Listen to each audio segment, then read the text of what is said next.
मित्रों, मैं आपका ज्यादा समय नहीं लूंगा।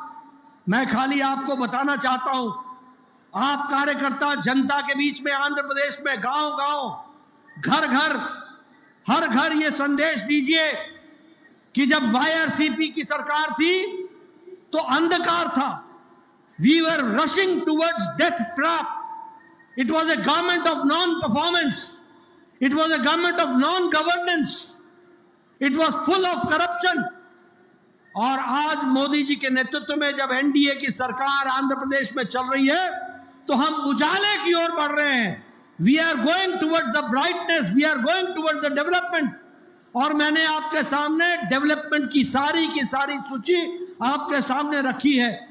वी शुड अंडरस्टैंड, हमें यह समझ लेना चाहिए, राजनीति, पॉलिटिक्स, पॉलिटिकल पार्टी वो लोगों के लिए है, वो जनता के लिए है, वो जनता के विकास के लिए है, वो देश के भले के लिए है। और भारतीय जनता पार्टी मोदी जी के नेतृत्व में एक एक काम, एक एक पल आप कार्यकर्ताओं के, लाखों कार्यकर्ताओं के, करोड़ों कार्यकर्ताओं के मेहनत के कारण हम जनता के सेवा में जुटे हुए हैं और देश को तीव्र गति से आगे बढ़ाने का प्रयास कर रहे हैं। इसमें आप सबका योगदान है। इस यात्रा के लिए मैं फिर से आपको बधाई देता हूं और आपसे निवेदन करता हूं कि इसी जोश के साथ आप आंध्र प्रदेश की धरती पर काम कीजिए।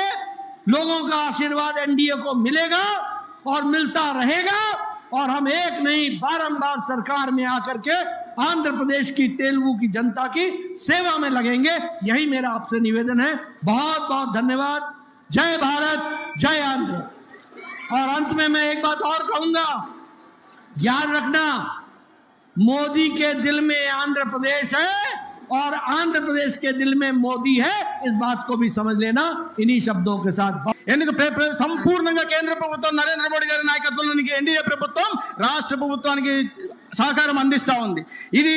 ఈ విషయాన్ని మన కార్యకర్తలందరూ ప్రతి ఇంటికి తీసుకెళ్లాల్సిన అవసరం ఉంది. ఈ సందర్భంగా ప్రజల దగ్గరికి వెళ్ళినప్పుడు 5 సంవత్సరాల వైఎస్ఆర్సీపీ పాలన ఏ రకంగా ఉందన్న విషయాన్ని కూడా తీసుకెళ్లాలి.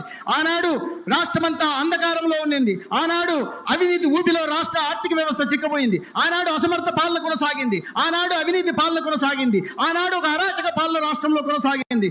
ఈ విషయాన్ని ప్రజల్లోకి తీసుకెళ్లాలా. ఇవాళ వచ్చిన ఒక 15 నెలల కాలంలోనే అంధకారంలో మగ్గిపోతున్న ఆంధ్రప్రదేశ్ ని కేంద్ర ప్రభుత్వ సహకారం, రాష్ట్రంలో కూటమి ప్రభుత్వ సహకారం, చంద్రబాబు నాయుడు పవన్ కళ్యాణ్ గారి నాయకత్వంలో ఇవాళ వెలుగులోకి తీసుకుందాం. అంధకారంలో ఉంటున్న ఆంధ్రప్రదేశ్ ని వెలుగు దిశగా తీసుకెళ్తున్నాం. అభివృద్ధిలో అడుగంటిపోయిన ఆంధ్రప్రదేశ్ ని ఈ అభివృద్ధిలో దూసుకుపోయేలాగా ఇవాళ ప్రయత్నాలు తీసుకుంటున్నాం. రాజకీయంలో భారతీయ జనతా పార్టీ ఉన్నది ఈ దేశంలో అభివృద్ధి కోసం, ప్రజా సంక్షేమం కోసం, దేశ హితం కోసం, సంపూర్ణంగా భారతదేశాన్ని అభివృద్ధి పదంలో ముందుకు తీసుకెళ్లడం కోసం ఒక రాజకీయ పార్టీగా మనం ఉన్న విషయాన్ని ప్రజల్లోకి తీసుకెళ్తుంది. కోట్లాది మంది కార్యకర్తలకి ఈ కోట్లాది మంది కార్యకర్తల శ్రమ కారణంగానే ఇవాళ నరేంద్ర మోడీ గారి ప్రభుత్వం ఇంత పెద్ద అభివృద్ధి సంక్షేమ కార్యక్రమాలను చేపట్టగలుగుతోంది. ఇంతమంది జీవితాల్లో వెలుగులు నింపబడుతుంది. ఈ సందర్భంగా ఇటువంటి అద్భుత భాగస్వామ్యం అందిస్తున్న కార్యకర్త సోదరులందరికీ కూడా నేను అభినందనలు తెలియజేస్తున్నా. అదే సందర్భంలో ఇంకొక మాట కూడా చెప్పదలుచుకున్నాను. మీరు ఇలాగే పని చేస్తూ ఉండండి, ఇలాగే ప్రజా సమస్య మీద స్పందిస్తూ ఉండండి, ఇలాగే ప్రజలతో మమేకం అవుతూ ఉండండి. ఇదే విధంగా మనం ప్రభుత్వం అందిస్తున్న, కేంద్రంలో కానీ రాష్ట్రంలో అందిస్తున్న సంక్షేమ అభివృద్ధి పథకాలని ప్రజల్లోకి తీసుకెళ్తూ ఉంటుంది. ప్రజలు మిమ్మల్ని అందరినీ విశ్వసిస్తున్నారు, మన నాయకత్వాన్ని విశ్వసిస్తున్నారు, మళ్ళీ ఆశీర్వదించడానికి తయారుగా ఉన్నారు. వారి ఆశీర్వాదంతో ఈ రాష్ట్రం రూపురేఖలు మాత్రమే కాకుండా ఈ దేశ రూపురేఖలు కూడా మార్చి రాబోయే రోజుల్లో వికసిత భారత్ నిర్మాణాన్ని మోడీ గారి నాయకత్వంలో చేస్తామని సందర్భంగా తెలియజేస్తూ మరొకసారి మీ అందరికీ ధన్యవాదాలు, అభినందనలు తెలియజేస్తూ సెలవు తీసుకుంటాను.